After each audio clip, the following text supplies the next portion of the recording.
Hi folks, so first and foremost, I really want to thank everyone for your extraordinary patience and kindness with the way I post my videos on this channel. While I practice astrology professionally, this YouTube channel is really much more um, an amateur, the word amateur, doing something for the love of doing it. It's not, the YouTube channel in and of itself is not a massively structured professional endeavor, nor is it a way in which I make my money directly. So the videos are posted when I'm able to do them, and the fact that I have folks I know who watch my videos regularly, however, in comparison to sort of these massive YouTube channels, however small this channel might be, I just want to express my gratitude to the fact that you guys stick with me, considering there's so many options on YouTube where people are doing it in such a structured and formal way with regard to when they put out videos, etc. So I thank you for your support, for those folks who leave comments or like or just I'm really appreciative of that. And of course, I want to acknowledge your patience for waiting for this particular video. Now, let's get on with the narrative. Those of you who've been watching my past few videos know that there's a narrative that has been constructive around Mercury's transit, not just Mercury, the transits of the Sun, Mercury, and Venus through Sagittarius, then Capricorn, now in Aquarius.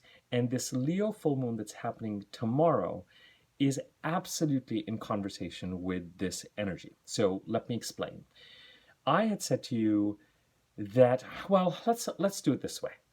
On October the 25th, we had an eclipse of release in the sign of Scorpio. So there's a theme that we have to acknowledge. It's probably the biggest of the themes that we're working with right now that underpins everything, where October 25th of 2022, December 25th of 2022, March the 5th of 2023, and May the 5th of 2023, when you have the corresponding lunar eclipse in Scorpio. So solar eclipse in Scorpio on October the 25th, 2022, I believe. If my date is off by a day or two or something, you guys can correct me. And of course, the corresponding lunar eclipse, full moon lunar eclipse on May the 5th, sort of a contained arc, a contained crescendo, something starting on October 25th and building, building, building, building, building. Now, for a lot of people, this energy of releasing something in the Scorpio part of the chart is even related to the Mercury retrograde that happened in the beginning of September. But I'm going to let that part of it, for anyone who's really connecting those dots, see what that coordination is. Let's continue. Wherever Scorpio sits in your chart, whatever house it occupies, what that house stands for, something needs to be released there to support the development of the North Node eclipses and the North Node transit that's going on in the Taurus part of your chart, which you're meant to develop and lean into, okay? At the same time, we have heavy transits in Capricorn, Pluto in Capricorn, Aquarius, Saturn in Aquarius, Pisces, Neptune in Pisces, Aries, Chiron in Aries, and then we are back to the sign of Taurus, where we have Uranus in Taurus, an exciting transit, but these are big transformational transits in these successive signs. The sign that did not have any sort of heavy hitter setting in it was Sagittarius, and when Venus, Mercury, and the Sun transited Sagittarius and we had that new moon in Sagittarius at the end of November, I talked about there being an opening, a portal, a thread. Whatever good news was happening was sort of linked to the Sagittarius portal part of our chart. And once the planets, Mercury on December 6th, I think, Venus on December the 10th, entered the sign of Capricorn, getting ready for Mercury to go retrograde in Capricorn on December the 29th, I talked about the fact that perhaps whatever this opening was in Sagittarius was developing into something much more concrete, an offer, a direction. I've likened it to an invitation to board the plane or the train for 2023. And I talked about the fact that no matter how concrete or how much this is starting to expand or solidify, we run into December the 29th to January the 19th, when Mercury went retrograde in Capricorn, as a time of suspension, all the acceleration in December all of a sudden met with this suspension and an awareness of obstacles that could come up on the path of us boarding this plane or train into 2023. So it could be an offer, a possibility, a sense of an intuitive sense of whatever was brewing and developing as a way to take us into the new year and develop. Boarding a plane or boarding a train is not the same thing as flying in it, being in the middle of the journey, or at the end of the journey. It's like getting an invitation to a wedding. It's the invitation. It's so concrete, but you haven't even left yet. And I likened the time period after December the 29th and between December 29th and January the 19th especially as one of information coming to you to give you a sense of what some of the obstacles might be related to this invitation, this proposal, this offer, this growth, this development, this portal. And by the time Mercury went direct on the 19th, and we had the Sun enter Aquarius, and we had Venus and Saturn conjunct on the 21st or 22nd, and we had Uranus go direct, I said that between the 19th and the 22nd of January, we had this kind of moment of establishing and asserting and getting in conjunction with, in concord with our values, to commit to the direction we need to go in and determine what it is that needs to be left behind or where it is that we need to draw our boundaries in order to be able to board this plane. Who is supporting this and who is in the way of this? And by the 19th, 20th, this becomes clear to some extent. But ideally, the commitment is there to continue to move forward in a direction which hopefully is exciting and energizing and feels right for you. Okay? We are now in this place. Now, Mercury goes direct. The planet that is still in Capricorn, of course, is Mercury. And Mercury is going to conjunct Pluto in Capricorn on the 10th of February, about 4 or 5 days from now. And it is going to leave Capricorn. Is it the 10th of February? Yes, it is. And it's going to leave Capricorn and enter Aquarius on the 11th of February. So you can assume that we are boarding this plane or train by the 10th or 11th of February. And that is when we move in this direction. It's not as if those entities or energies that have been identified as obstacles will not continue to act or develop. They will, but by that time, at least this path forward, this commitment forward, the ball gets rolling. And rather than be in invitation or offer or opportunity land as it was developing and growing and mushrooming in December, it is now much more something that has initiated in another week and a half or so. Okay? We also talked about the fact that whatever these activities were that were happening in Capricorn with the Sun, Venus, and Mercury transiting Capricorn in December and January, they trined Uranus in the North Node in Taurus, the sign where the eclipses of leaning into are, and squared Chiron in Aries, where in this process something is being healed in us, some wound that holds us back and needs to be reckoned with and dealt with and healed. Now, so whatever this development is, it's important for us to lean into it because the chart is suggesting that we need to put our attention in this because our future growth and development is dependent on this. Eclipse of release in Scorpio, eclipse of leaning into place in Taurus, the eclipses of release being important right now and very much part of this conversation because we're in the bracket of the solar eclipse on the 25th of October of last year and the corresponding lunar eclipse on May the 5th of this year. March the 5th coming up plays an important date in this conversation.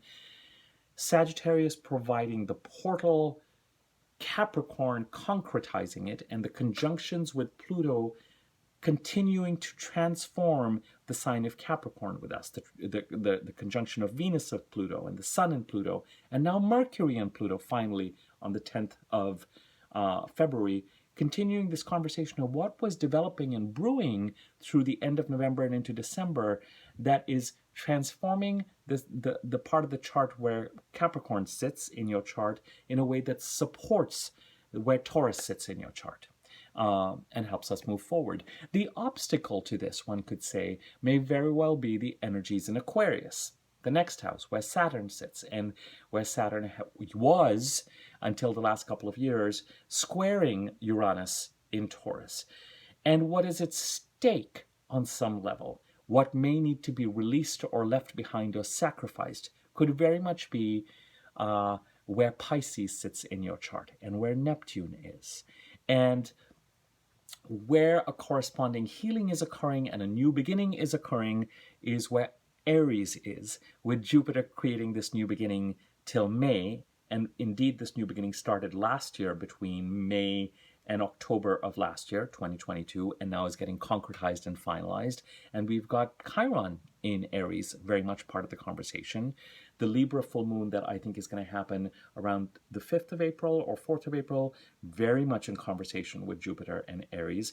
And then, of course, we head into, Taurus again by the time we get to April and May. So that's the narrative that is being developed.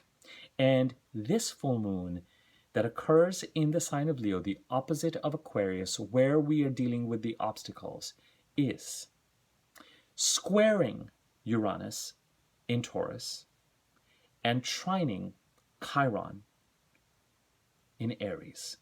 So the same transits of Mercury and Venus and the Sun that created this opportunity for us and are developing the opportunity to lean into in the Taurus part of our chart and supporting what needs to be released in the Scorpio part of the chart and building on the opportunity in the Sagittarius part of the chart, bring us face to face with the obstacles that are presented or have been presented during this narrative by the Aquarius part of the chart, dealing with whatever it is that needs to be released in the Pisces part of the chart and healed in the Aries part of the chart. And this full moon acts as a kind of culmination, as a kind of commitment, as a kind of, I'll use the word crossroads, I'll use the word crisis. You can also almost use the word exit. You can use the word release again. You can use, sort of underpinning it is, what is it when you're starting to move in a certain direction creates insecurity? And with this full moon, there's a flare-up. And the full moon needs to be paid attention to. It may not have to be an overt external flare-up, although with full moons that can happen. And you may have felt this full moon energy over the past 48 hours already. Certainly it's going to happen in the next 24 hours. And remember that I say the 4 or 5 days after a full moon, great time to take action, because the moon, the size of the moon, the energy is just perfect for execution. It's no longer energizing into a full moon. It's still big enough that there's enough energy to execute and move forward in a certain direction. So it could very well be that next week you feel like, you know what, ready to go. We're boarding that plane by the end of next week, by the time we get to the 10th, 11th of February. But this full moon tomorrow brings a kind of, it solidifies this commitment. So if the Venus-Saturn conjunction around the 21st of January was one kind of, what are my values and what am I sticking to and what am I firm on, then this full moon, and it's important to lean into the full moon in Leo, because by leaning into it, the intuitive awareness, the commitment, the flare-up, the opportunity, the visibility, the intensity, whatever it is that it is bringing up, whatever it is, because facing it, dealing with it, acknowledging it, making the commitment is necessary for you to continue to manifest the results you want in the Taurus part of the chart and heal what needs to be healed in the Aries part of the chart. Essential. The obstacle is represented by the Aquarius part of the chart. The Leo moon looks at the sun in Aquarius and goes,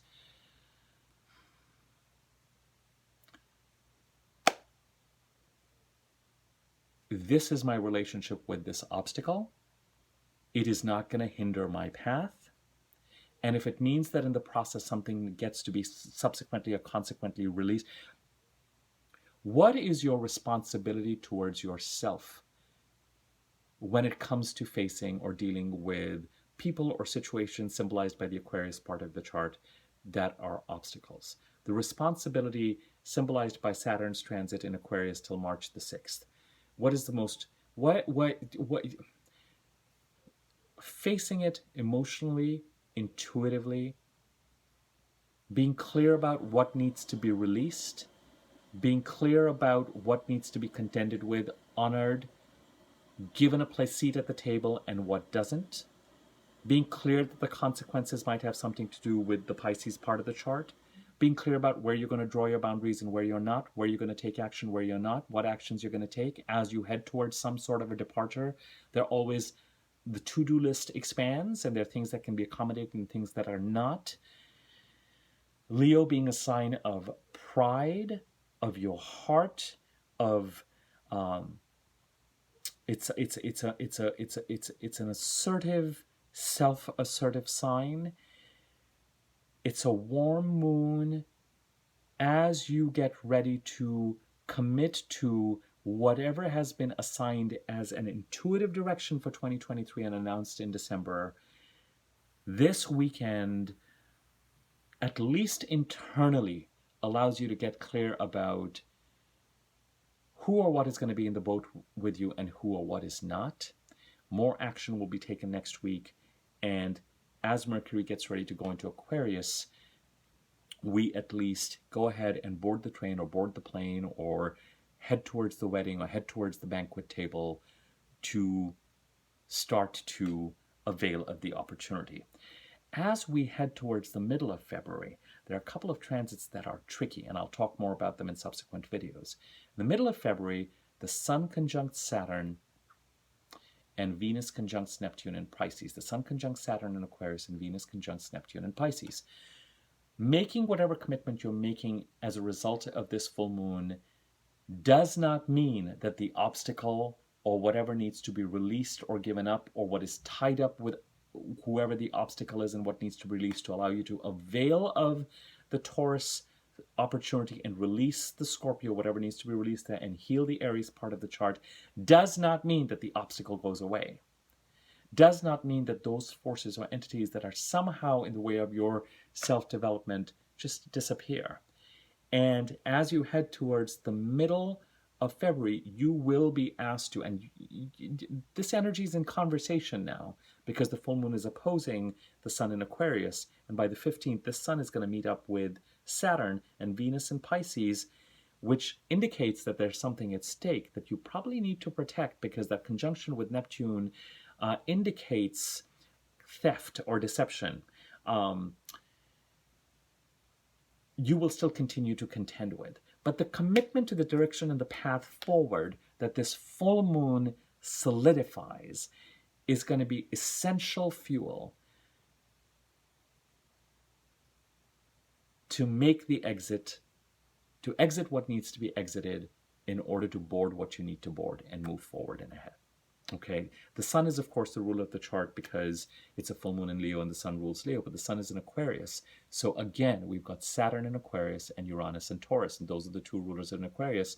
And here you have that square and that tension between the Aquarius and Leo and Taurus and Scorpio parts of your chart again. The fixed signs, the action needs to be taken in a way that supports the Taurus part of your chart, which means that responsibility when dealing with the Aquarius part of your chart, assertion right now for this weekend with this full moon in the Leo part of the chart, release in the Scorpio part of the chart are astrologically at least the right indicators where the flow is.